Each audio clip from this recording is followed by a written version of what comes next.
Hello बच्चों, कैसे हो आप सब। अभी हम पढ़ने वाले हैं आपका जनन अंग। ठीक है, तो अभी तक हमने पढ़ लिया था जनन किसे कहते हैं। अब हम आगे देखने वाले हैं कि कार्य के आधार पर जनन अंगों को कितने भागों में बांटा गया है। तो कितने भागों में बांटा गया है? 2 भागों में बांटा गया है। तो पहला भाग क्या है? प्राथमिक लैंगिक अंग। ठीक है, इसमें क्या होता है, मानव में प्राथमिक लैंगिक अंग को जनन या गोनैड कहते हैं। तो हमारा जो प्राथमिक लैंगिक अंग होता है उसको हम क्या कहते हैं? गोनैड कहते हैं। इन अंगों में युग्मकों का क्या होता है? निर्माण होता है और लिंग हार्मोन्स का स्रावण होता है। तो लिंग हार्मोन कौन सा होता है? पीयूष ग्रंथि के अग्रभाग से क्या होता है? स्रावित होता है। पीयूष ग्रंथि कौन सी होती है? पीयूष ग्रंथि का हमारे सर के पीछे होती है। उसमें से कौन सा हार्मोन्स निकलता है आपका?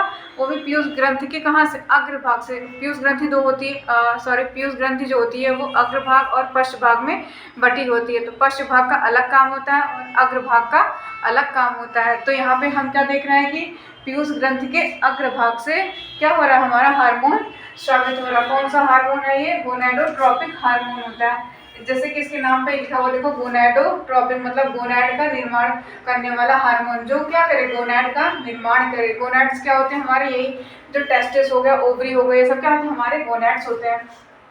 तो जो हमारा इसके नाम से भी आप समझ जाओ कि क्या करा गया। देखो उसका नाम क्या है? गोनैडोट्रोपिक मतलब गोनैड को जो बनाए, ऐसा हार्मोन जो गोनैड को बनाए। ठीक है, उसको हम क्या कहते हैं? गोनैडोट्रोपिक हार्मोन्स कहते हैं। तो गोनैडोट्रोपिक हार्मोन जो होगा वो क्या बनाएगा?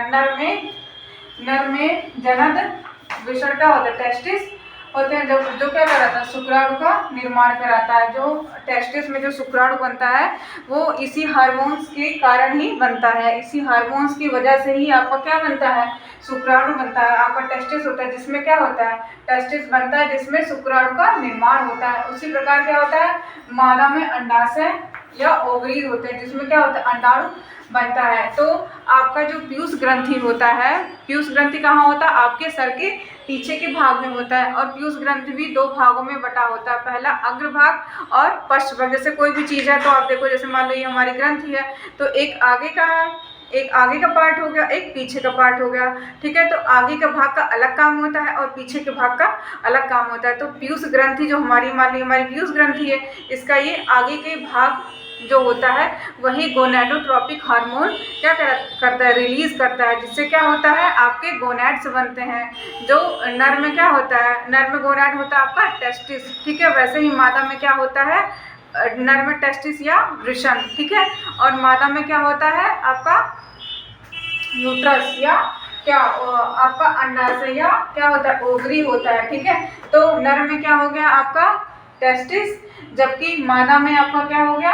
ओवरी। ठीक है, तो ये जो चीज़ें बनती हैं ये कौन डिसाइड करता है? जैसे जब आप बच्चा जो हमारा बच्चा होता है जब वो पेट में होता है तो ये जो हार्मोन्स होता है यही डिसाइड करता है कि ये इसमें टेस्टिस बनेगा या इसमें क्या बनेगा? ओवरी बनेगा। तो ये हार्मोन ही डिसाइड करता है कि उसमें क्या बनने वाला है। तो क्या बनेगा? अगर मेल है तो उसमें क्या बनेगा? टेस्टिस बन जाएगा। अब टेस्टिस का काम क्या होता है? ये जो हमारा वृषण होता है ये किसका निर्माण करता है? ये शुक्राणु का निर्माण कराता है। तथा जो मादा होती है, मादा में क्या होता है? अंडाशय होता है। तो अंडाशय में क्या होता है? अंडाणु या एग का निर्माण होता है। इसी तरीके से क्या होता है? नर में आपका क्या बनेगा? नर में आपका वृषण और मादा में आपका अंडाणु बनेगा। ठीक है बच्चों, अब दूसरा क्या है? द्वितीयक लैंगिक अंग। तो ये आपने समझा कि प्राइमरी सेक्स ऑर्गन क्या होता है। अब हम देखेंगे सेकेंडरी सेक्स ऑर्गन या द्वितीयक लैंगिक अंग क्या होता है। ये इन्हें क्या कहते हैं? इन्हें सहायक लैंगिक अंग कहते हैं। ठीक है, ये जो आपके प्राथमिक अंग थे ये इनको क्या करेंगे? सहायता प्रदान करेंगे। ये इनके जैसे बच्चे पैदा नहीं करेंगे, ये इनके जैसे शुक्राणु नहीं देंगे, ये इनके जैसे अंडे नहीं बनाएंगे। इनका काम क्या होगा? ये इनकी सहायता करेंगे जिससे क्या बन सके? आपका शुक्राणु अच्छे से बन सके, जिससे आपका जो एग होता है वो अच्छे से बन सके। जिससे क्या होगा? आपके और भी जो शरीर के पार्ट होते हैं, आपके जो इसके पार्ट होते हैं जो जन्म प्रक्रिया में भाग लेते हैं, क्या कराते हैं? उसमें ये सहायता प्रदान करते हैं। इनको हम इसीलिए क्या कहते हैं? सहायक लैंगिक अंग कहते हैं, क्योंकि ये इसकी सहायता में लगे रहते हैं। ये इनके क्या है? इनके वर्कर हैं, ठीक है, ये इनका मालिक होता है, ये जो कहेंगे ये वही करेंगे, तो इनकी सहायता में ये लगे रहते हैं, इसलिए इनको क्या कहते हैं, सहायक लैंगिक अंग कहते हैं।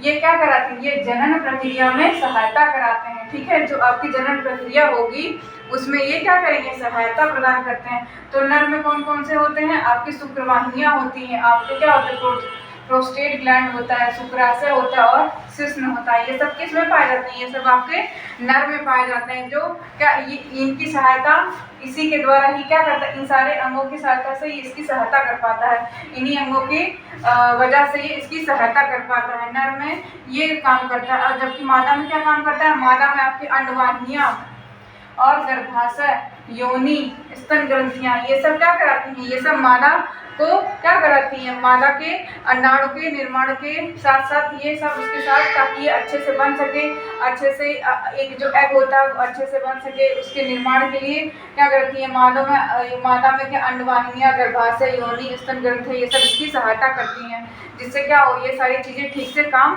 कर सकें, इसीलिए इसको क्या कहते हैं, सहायक लैंगिक अंग कहते हैं।